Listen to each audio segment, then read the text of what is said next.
kasih atas kesabaran Anda semua. Saya mengingatkan apa yang pernah kita bicarakan di sini, bahwa surga itu bukan puncak pencapaian orang yang berbuat baik. Manusia lebih tinggi dari surga, karena ahsanu takwim, masterpiece-nya Allah itu manusia. Jadi tidak mungkin manusia mengejar-ngejar sesuatu yang sebenarnya tidak lebih tinggi dari dia. Jadi Anda ini, orang Indonesia ini masih tingkat pertama, yaitu orang yang rajin beribadah, suka umroh, apalagi yang korupsi. Zawawi Imron dari Madura mengatakan bahwa sangat sukar menemukan koruptor yang tidak naik haji. Meskipun tidak dibalik, sangat sukar menemukan haji yang tidak korupsi. Jadi orang yang masuk surga yang pertama adalah orang yang rajin beribadah. Tapi itu surganya di kelas ekonomi, dek, kapal bagian bawah. Kalau Anda mau naik tingkat di kelas VIP, Anda menjadi orang yang rajin dan selalu melakukan apa saja, baik dalam beribadah maupun dalam bekerja, senantiasa mencari ilmu. Maka Anda akan mendapat surga yang tinggi. Jadi selalu mencari ilmu, selalu menganalisis, selalu memaknai, selalu memiliki tradisi untuk menemukan makna dan nilai di setiap benda, di setiap yang dilihat, setiap yang didengar, di setiap yang dilakukan. Nah, surga Anda tinggi. Tapi kalau Anda ingin lebih tinggi lagi, Anda bukan nomor satu beribadah, bukan nomor satu mencari ilmu, tapi Anda menjadi pekerja keras. Barang siapa melakukan pekerjaan-pekerjaan yang baik dengan keras, faman ya'mal amalan sholihan, maka dia bukan hanya mendapatkan surga, karena surga kecil baginya. Dia mendapatkan tempat tersendiri di mana dia hidup bersama Allah dan dibukakan wajahnya Allah.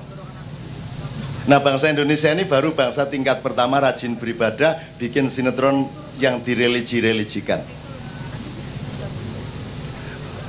Soal tingkat kedua yang VIP, ilmu kita masih sangat rendah. Kalau sudah ngobrol di Kenduri Cinta, karena ngomong liberalisme, katanya kita ini kaum pluralis liberalis. Tapi kalau melakukan kayak ini tadi, terus katanya Islam eksklusif. Jadi pokoknya aku ngertine aku nek kupluan mesti wong apik. Ngono tok. Jadi kita tuh ilmu kita baru sampai di situ. Sak pokok-pokoknya. Saya menghormati teman saya yang menerbitkan buku Da Vinci Code. Bukan Da Vinci Code, tapi Da Vinci Code yang baru terbit hari ini. Nanti kalau ada waktu kita mohon ke depan untuk memberikan sinopsisnya.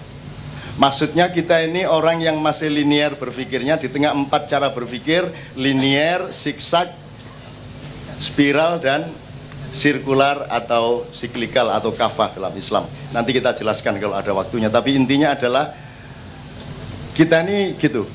Saya ini di Jawa Tengah, di kalangan kiai katanya MH itu ikut liberal. Gak liberal ki opo. Saya itu bukan liberalis. Saya itu radikalis. Di bidang saya harus radikal, saya radikal. Rabi radikal. Mosok rabi liberal. Terus nek gak bojo gak mulai-mulai terus nonggo gitu, nggak bisa. Di dalam perkawinan saya radikal dan fundamentalis, bojo ya bojo, gak oleh dibolak-balik diganti sama pembantu rumah tangga, nggak bisa. Jadi kalau saya harus liberal ketika saya memerlukan satu mekanisme yang memang harus liberal.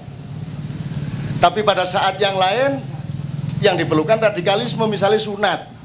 Sunatnya ojo moderat, dikrikiti nggar sito, wes. Krikit sito, mari ngono setahun meneh upacara meneh krikit meneh gitu. Enggak, sunat ya tel ngono. Radikal, gila apa sunat kok.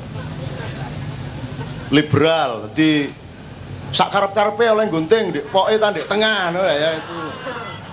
Enggak bisa. Liberal, radikal, fundamentalis dan apapun saja, jangan ikut siapa-siapa kecuali ikut pemikiranmu yang orisinil sendiri.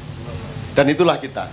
Makanya tadi saya sengaja ngaji-ngaji sama Gus Nul kayak gini, pasti ternyata Cak Nun NU. Ngono iku. Ndas growak ngono iku. Ngono terus NU. Terus naik Muhammadiyah, Allahumma arinal haqqo haqqo warzuqna tibaah Muhammadiyah. Pokok. Kita masih seperti itu. Dan makin seperti itu. Nah, masyarakat Kenduri Cinta adalah calon pemimpin Indonesia baru yang berpikirnya sudah lebih nalar, lebih maju. Jadi jangan dipikir Kiai Kanjeng aliran apa? Ngene iki Bang wis. Ngene iki Bang aliran apa? Wah, ternyata aliran istighosa. Aliran kok istighosa, alirannya nek gak sungai yo listrik, ya itu aliran. Nah, makanya sekarang saya minta, Anda tahu asal-usul musik punk? Punk itu pelopornya ada temennya David Bowie, namanya dalam dunia musik disebut Iggy Pop. Dia nama aslinya James, siapa, dia lahir di Michigan, di Detroit. Dia gurunya Mick Jagger, tapi dia tidak terkenal di Indonesia, tapi bisa kalau nyari CD-nya di Ratu Plaza situ, di tingkat berapa itu yang murah-murah itu. Iggy Pop itu sampai kalau pentas sampai telanjang. Dan musik punk itu cirinya satu, notasinya hanya satu, grade-nya 1, 2, 3, paling 3 grade paling pol, dung dung dung, paling gitu toh. Gak sampai diwolak-walik, enggak. Nomornya cuma tes, kata-katanya 1, 2 kata, fucking, bullshit, tancuk, dobol, gatel, prek, cuman gitu dong. Why? Kenapa? Karena si Iggy ini sudah pusing sama pemerintah Amerika Serikat yang ngomong banyak kepada dunia, seolah-olah dia mau menyelamatkan dunia, padahal mau ngerampok. Maka reaksinya musik punk cuma satu, fuck you, ngono.